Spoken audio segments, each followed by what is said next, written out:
Hello guys, അപ്പോൾ ഞാൻ ഇന്ന് തയ്യാറാക്കാൻ പോകുന്നത് നമ്മുടെ ആടിൻ്റെ ബോട്ടിയും കാലും റെഡിയാക്കാൻ പോകുകയാണ് കേട്ടോ. അതൊരു തോരൻ മോഡൽ റെസിപ്പിയാണ് ഇന്നത്തെ. നമ്മുടെ മുതലാളിക്ക് റെഡിയാക്കാനാണ് കേട്ടോ, മട്ടൻ്റെ ബോട്ടിയും കാലും. അപ്പോൾ അതിന് നല്ല വൃത്തി ഞാൻ ക്ലിയറാക്കി നല്ല വൃത്തി കഴുകി വെച്ചിട്ടുണ്ട് കേട്ടോ. അപ്പോൾ അതിനെ ഒന്ന് ബോയിലിംഗ് ആക്കണം. കുറച്ച് മഞ്ഞൾപ്പൊടി ഉപ്പ് ഇട്ട് അതിനൊന്ന് ബോയിലിംഗ് ആക്കി അതിൻ്റെ വേസ്റ്റൊക്കെ ഒന്ന് മാറ്റി, വേസ്റ്റ് കളഞ്ഞതാണ്, എന്നാലൊന്ന് പുഴുങ്ങി പ്രത്യേകിച്ച് ഒന്ന് എടുക്കുക. ആവശ്യത്തിന് ഉപ്പൊക്കെ ഇട്ടിട്ട് ആവശ്യത്തിന് പുഴുങ്ങിയെടുക്കുക, ഒന്ന് വേവിക്കുക, നല്ലോണം ഒന്ന് വേവിക്കുക കേട്ടോ. അങ്ങനെ നമ്മൾ വേവിച്ച് മാറ്റി വെച്ചിട്ടുണ്ട്.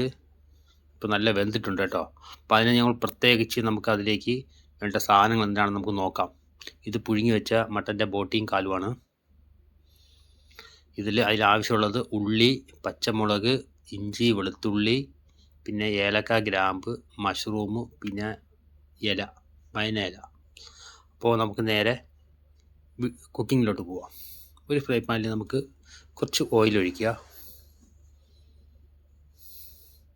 അതിലോട്ട് നമുക്ക് അരിഞ്ഞു വെച്ച ഉള്ളിയും ഇഞ്ചിയും വെളുത്തുള്ളിയും നമുക്ക് ഇട്ട് കൊടുക്കാം. ഒന്ന് വാടിയതിന് ശേഷം നല്ലോണം വാടണം കേട്ടോ. കുറച്ച് ഉപ്പിട്ട് കൊടുക്കുക കേട്ടോ. ഇത് ബ്രൗൺ ആകാൻ കണക്കാക്കി.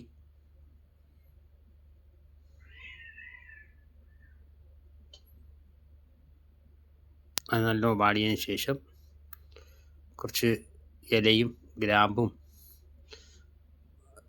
പട്ടയും അങ്ങനെയൊക്കെ ഇട്ട് കൊടുത്ത് വാട്ടുക. അതിൻ്റെ കൂടെ നമുക്ക് മഷ്റൂം ഇട്ട് കൊടുക്കാം. സ്ലൈസായിട്ട് അരിഞ്ഞ് വെച്ചിരിക്കുന്ന ഫ്രഷ് മഷ്റൂമാണ് കേട്ടോ. അതൊക്കെ ഒന്ന് വാടിയതിന് ശേഷം നമ്മൾ തയ്യാറാക്കി വെച്ചിരിക്കുന്ന പുഴുങ്ങി വെച്ചിരിക്കുന്ന ആ ബോട്ടിയും അതൊക്കെ ഇട്ട് കൊടുക്കുക. നമ്മൾ വിചാരിക്കും അറബികൾ കഴിക്കുന്നത്, പക്ഷേ ഇത് അവർക്ക് ഭയങ്കര ജീവനാണ് കേട്ടോ, നാട്ടിലെ പോലെ തന്നെ. അപ്പോൾ അതിന് മസാല ഞാൻ വേറെ ഒന്നും ഇട്ടിട്ടില്ല. കുറച്ച് മഞ്ഞൾപ്പൊടിയും കുറച്ച് കറി മസാല മാത്രമേ ഇട്ടിട്ടുള്ളൂ.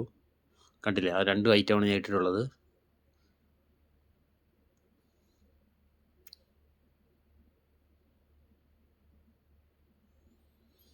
അപ്പോൾ ഏകദേശമൊക്കെ റെഡി ആയിട്ടുണ്ട് കേട്ടോ. ഇത് നമ്മളൊരു അറബി സ്റ്റൈലിൽ ചെയ്തതാണ്. ഇന്നത്തെ ബോട്ടി കാലും കൂടെ ചേർന്ന ഒരു തോരൻ പോലത്തെ ഒരു റോസ്റ്റ് പോലെ ഉണ്ടാക്കി വെച്ചതാണ് കേട്ടോ. വീഡിയോ ഇഷ്ടപ്പെട്ടാൽ സപ്പോർട്ട് ചെയ്യുക. അപ്പോൾ ഇന്നത്തെ വീഡിയോ ഇതാണ്. ഇഷ്ടപ്പെട്ടാൽ സപ്പോർട്ട് ചെയ്യുക. ഓക്കെ.